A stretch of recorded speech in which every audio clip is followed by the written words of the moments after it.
পৃথিবীতে ফেরাউন দুনিয়ার জমিনে এসেছিল। ফেরাউন তো নিজেকে খোদাই দাবি করেছিল। উনি বলেছিলেন আমি খোদা, আমাকে তোমরা প্রভু বলে মেনে নাও, আমাকে আল্লাহ বলে মেনে নাও। সবাই তাকে বলেছিল, কিন্তু বাবা তার বিবি আসিয়া তাকে বলেছিল, স্বামী গো, আমি আপনাকে স্বামী ছাড়া কোন রকম ডাকতে পারবো না। সবাই আপনাকে প্রভু বলে মেনে নিতে পারে, সবাই আপনাকে খোদা বলে মেনে নিতে পারে, কিন্তু আমি আপনাকে স্বামী ছাড়া চিনতে পারবো না। আমি তাকেই প্রভু বলবো, তাকে আল্লাহ বলে ডাকবো। বলে কাকে? যিনি রাতের মালিক, যিনি দিনের মালিক, যিনি দিনকে রাত বানায়, যিনি রাতকে দিন বানায়, যিনি সারা পৃথিবীর মালিক, আমি তাকে ছাড়া কোন রকম মেনে নিতে পারবো না। ফেরাউন বলেছিল, জল্লাদের দলেরা আমার বিবি আসিয়াকে মারো মারো, যতক্ষণ পর্যন্ত আমাকে চিনতে না পারবে, আমাকে না চিনতে পারবে, আমাকে খোদা বলে না মানবে, ততক্ষণ পর্যন্ত মারো। ও মুসলমান গো, ফেরাউনের বিবি আসিয়াকে এত অত্যাচার করা হয়েছিল। তিনি তো নারী দেহু, নরম দেহু,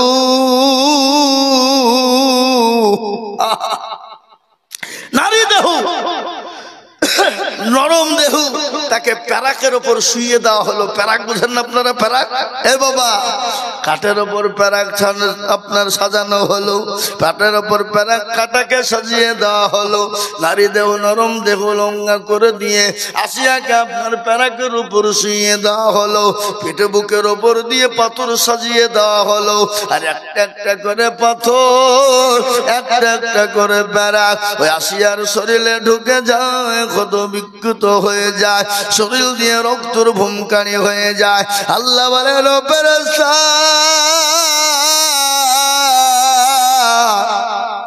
আমি আমার আসিয়ার উপর আমি এত খুশি হয়ে গেছি, সে মৃত্যুর আগ পর্যন্ত আমার 8টা জান্নাতের দরজা তার সামনে খুলে দাও, সে জানে জান্নাতের 8টা দরজা জানে দেখতে পায়। সুবহানাল্লাহ বলো।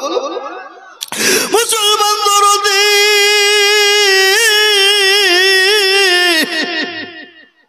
আজকে মুসলমানদের উপরে এক এক করে অত্যাচার হয় না?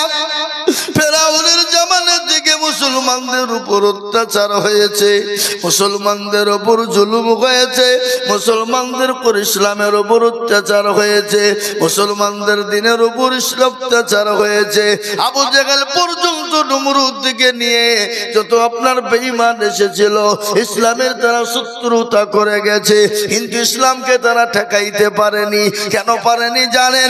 সত্য কোনোদিন চাপা থাকতে পারে না, সত্য কোনোদিন চেপে রাখতে পারবে না। আজ আমি আপনাদেরকে বলি বাবা, বিশ্ব নবী যখন মক্কার জমিনে কলেমার দাওয়াত দেওয়ার জন্য মানুষের কাছে কাছে গেল, মানুষের দুয়ারে দুয়ারে যাবে বাবা, কিন্তু কাফের আবু জেহেলের লোকেরা অত্যাচার শুরু করে দিল, নবীকে মেরে দিবে, নবীকে শেষ করে দেবে। কিন্তু বলুন তো মারনেওয়ালা কে? একটু চিল্লিয়ে বলুন, মারনেওয়ালা আল্লাহ, জিন্দা রাখনেওয়ালা কে?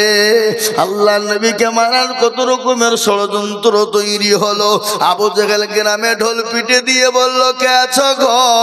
আজকে মুহাম্মদ সাল্লাল্লাহু আলাইহি ওয়াসাল্লামের ধর্মকে মুছে দিতে হবে, মুসলমানদেরকে শেষ করে দিতে হবে, আল্লাহ নবী মুহাম্মদকে হত্যা করে ফেলতে হবে।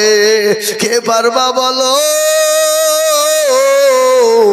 ওই মজলিসের ভিতরে বলা, কিন্তু কেউ তো উঠে না, কেউ তো নবীকে মারার সাহস করে না।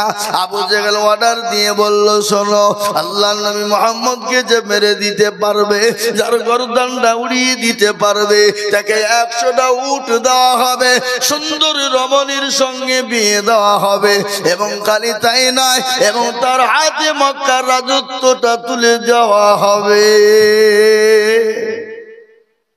কে বললে এটা? ওদের দলের লিডার। লিডার কে? আবু জেহেল। এই কথা যখন বলা, সকলের মনে কিন্তু কুলুকুলু শুরু হয়ে গেল। আর আমি যদি ওই মোহাম্মদের গর্দানটা কেটে আনতে পারতাম, নাউজুবিল্লাহ, তাহলে আজকে আমি উটের মালিক হয়ে যেতাম, রাজদরবার পেয়ে যেতাম এবং সুন্দরী রমণীকে আমি বিয়ে করতাম। ও বাবা বলুন তো, কার মন চায় না সুন্দরী রমণীকে বিয়ে করতে? জোরে বলুন, মন চায় না? চায় না? জোরে বলুন। সুন্দরী রমণীকে কার না বিয়ে করতে মন চায়? ও মুসলমান,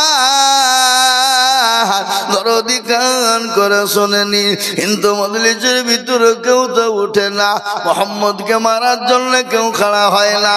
কেন? তারাও বুঝতে পেরেছে আমরা যদি মোহাম্মদকে মারতে যাই আমাদের গর্দান ফিরবে, এ গ্যারান্টি কিন্তু না। কেন? তাদেরও ভয় আছে, আছে না নাই? জোরে বলুন, ভয় আছে না নাই? আজকে আমি আপনাদেরকে বলি, আজকে ভারতবর্ষের জমিনে যারা আজকে বলছে মুসলমানদেরকে থব না, মুসলমানদেরকে হত্যা করে দিব, মুসলমানদের মাদ্রাসা মসজিদ ভেঙে দিব, কোরআনকে পুড়িয়ে দেব, মুসলমানকে দেশ তাড়া করব, কিন্তু তাদেরও ভিতরে ভয় আছে না নাই? জোরে বলুন, তাদের ভিতরে ভয় নাই। কেন? তারা জানে সমুদ্র দেখেছো কিন্তু সমুদ্রের গভীরতা মাপনি, মুসলমানকে দেখেছো কিন্তু মুসলমানের আসল চেহারা দেখনি। বলে কেন কেন কেন? ইংরেজকে ভারতবর্ষ থেকে দাঁড়িয়েছিল, জোরে বলুন, কারা? ইংরেজকে যখন ভারতবর্ষ থেকে তাড়িয়ে দিতে পেরেছে, তাহলে যারা আজকে ইসলামকে নষ্ট করে দিতে চায়, মুসলমানকে নষ্ট করে দিতে চায়, তারাও কিন্তু 100 বার ভাববে যে না, মুসলমানদেরকে মতো সহজে তার লড়া যাবে না।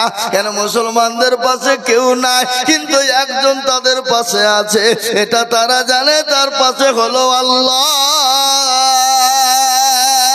সুবহানাল্লাহ বলুন। আল্লাহ আমাদের পাশে আছে না নাই? জোরে বলুন। আবু জাহেল বলল, কে তো মুহাম্মদের গর্দান কেটে দেবা? ওই মজলিসের ভিতরে কেউ কিন্তু ভয়ে ওঠে না। বীর পালোয়ান, বাঘের বাচ্চা একজন আপনার পালোয়ান খাড়া হয়ে উঠে গেল। কি নাম তার? কে জানেন? হযরতে ওমর। সে তো তখন মুসলমান হয় না, সে তো মুসলমান হয়নি তো, সে বেকলমাওয়ালা বেদিন ছিল, কিন্তু তারা আরবি বুঝতো। বুঝতে পারলেন না? পারলেন? আরবি বুঝতো না?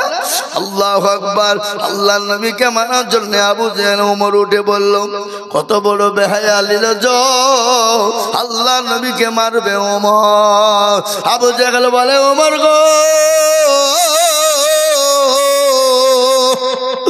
ওমর আমি জানি মুহাম্মদের গর্দান উড়িয়ে দেওয়ার মতন কারো ক্ষমতা নাই, তুমি ছাড়া কেউ মারতে পারবে না। ওমর তুমি যাও, তুমি মুহাম্মদের গর্দানটা আমার হাতে তুমি এনে দাও। আবু জেহেলকে ওমর বলছে, ওয়াদা যা করেছো ওয়াদা ঠিক হবে তো? খেলোয়াড় হবে না তো?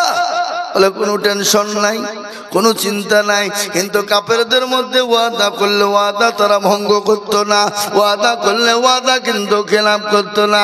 কিন্তু আমাদের মুসলমানদের ভিতরে অনেক মানুষ আছে ওয়াদা করে ওয়াদা খেলাপ করে, করে না, কথা কয় না। আল্লাহ নবী বলে দেখেছি, ওয়াদা যারা করে তারা ওয়াদা যদি পূরণ না করে, এ দেখেন মুফতি সাহেব সভাপতি জিজ্ঞাসা করালেন, ওয়াদা খেলাপ করা বড় গুনাহ বাবা, আল্লাহ মাফ করবে না যতক্ষণ ওয়াদা খেলাপ আপনি পূরণ না করবেন। আজকে আমাদের ভিতরে বহুত ওয়াদা করি, কিন্তু ওয়াদা করে আমরা পুরা করতে পারি না, না চাই না, অবহেলা। মুসলমান দরদি, মাকে সাউন্ড কমাইলে নাকি গো? একটু বাড়াও। আল্লাহু আকবার। আল্লাহর বান্দা দিনদার ইমানদার কলমাওয়ালা শুনেলেন, ওমর কিন্তু নবী মুহাম্মদ সাল্লাল্লাহু আলাইহি ওয়াসাল্লামকে মারার জন্য উলঙ্গা তরবারি হাতে করে নিয়ে যাবে। ইতিমধ্যে নবীর একজন সাহাবা তার সঙ্গে দেখা হয়ে গেল। সঙ্গে সঙ্গে বলে, ওমর গো, তুমি উলঙ্গা তরবারি নিয়ে কোথায় যাবা? বলে মুহাম্মদ সাল্লাল্লাহু আলাইহি ওয়াসাল্লামের গর্দান উড়ানোর জন্য। সঙ্গে সঙ্গে নবীর সাহাবা বলেন, কে রে বেহায়া ওমর? ও ওমর, তোমার মতো বেহায়া লীলজ্জ আসমানের উপর নিচে জমিনের উপরে কেউ না। কে তুমি কে? বলে আমি হলাম একজন নবীর সাহাবা, আমার নাম হলো নাঈম। বলো তুমি কি খবর, তুমি কোথা থেকে আসছো? বলে আমি মুহাম্মদ সাল্লাল্লাহু আলাইহি সাল্লামের সাহাবা। ইমানের কত ভোল্টেজ, ইমানের কত দাম, ইমানের কত মজবুত বাবা। নতুন মুসলমান হয়েছে, তরবারির সামনে চকচক করে কিন্তু ভয় করে না, মৃত্যুর পরোয়ানা করে না। কেন মুসলমান মৃত্যুর পরোয়ানা করে না? কেন মুসলমানরা জানে যদি ইসলামের জন্য আমরা জিহাদ করতে গিয়ে মারা যায় আমরা শহীদের মর্যাদা পেয়ে যাব, আর যদি দুনিয়াতে বেঁচে যায় আমরা গাজী হয়ে যাব। এটা মুসলমানরা জানে, কিন্তু এই জন্য মুসলমানরা মৃত্যুর ভয় করে না। ও মুসলমান গো, নাঈমকে বলে না, নাঈম বলে ওমরকে, ও ওমর গো, তোমার মতো বেগায়া লীলজ্জ পৃথিবীর জমিনে না। বলে কেন? বলে ওই লোকটি তো বড় ভালো মানুষ, ওই মানুষটি তো বড় ভালো মানুষ, ও তো কোনোদিন কারো কোনো ক্ষতি করে না, কোনোদিন কাউকে জোরদস্তি করে না, কোনোদিন কারো সামনে মিথ্যা বলে না, কোনোদিন কাউকে গালি কোনোদিন দেয় না, কোনোদিন কাউকে একটা চার পর্যন্ত মারে না। ও মুসলমান, পৃথিবীর মধ্যে একজনই ছিলেন 63 বছর বেঁচে ছিলেন, জীবনেও কোনোদিন মিথ্যা কথা বলেনি, জীবনেও কোনোদিন কাউকে গালি দেয়নি, জীবনেও কোনোদিন কারোর সঙ্গে খারাপ ব্যবহার করেননি। তিনি হলেন কে? একটু চিলিয়ে বলুন তো দেখি ভাই, কে তিনি? আরো যারা বলুন। তিনি বলেন রাসূল। ওমরকে ডাক দিয়ে নাঈম বলে, ওমর রে, তুমি কেন মুহাম্মদ সাল্লাল্লাহু আলাইহি সাল্লামকে মারবা? তোমার মতো বেহায়া কেউ নাই। ওমর তরবারি বের করে বলছে নাঈম রে, আমি বুঝতে পেরেছি তুমি মুহাম্মদের লোক, আগে তোমার গর্দানটাকে উড়িয়ে দেব। ওমরের সামনে নাঈম বলে, ওমর, আমার হাতে আল্লাহ কম শক্তি দেয় নাই, আমিও তোমাকে ছেড়ে দেব না। তুমি আমার নবীকে মারবা, আমাকে মারবা, ও না, আমি তোমাকে ছেড়ে দেব না। দুজনের সঙ্গে লড়াই শুরু হয়ে গেল।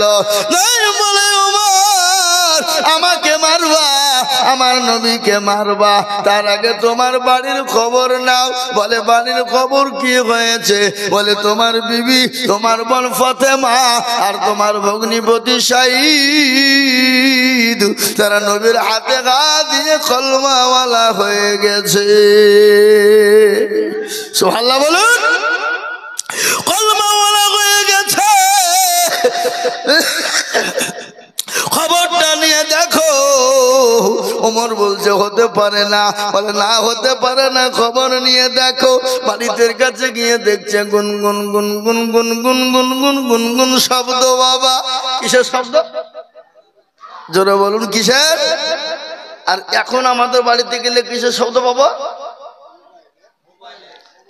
এখন আমাদের বাড়িতে গেলে কোরআন পড়া তো দূরের কথা, এখন আমাদের মোবাইলের শব্দ পাওয়া যায়। জোরে বলুন, ঠিক না? এখন নিজে এত বড় মোবাইল রাখছে, আর বাড়িতেও ছেলে মেয়ে বিবি বাচ্চার হাতে তুলে দিয়ে যাচ্ছে। যাচ্ছে না? আর এই বড় মোবাইলের কারণেই তো আজকে আমাদের সমাজটা নষ্ট হয়ে গেছে।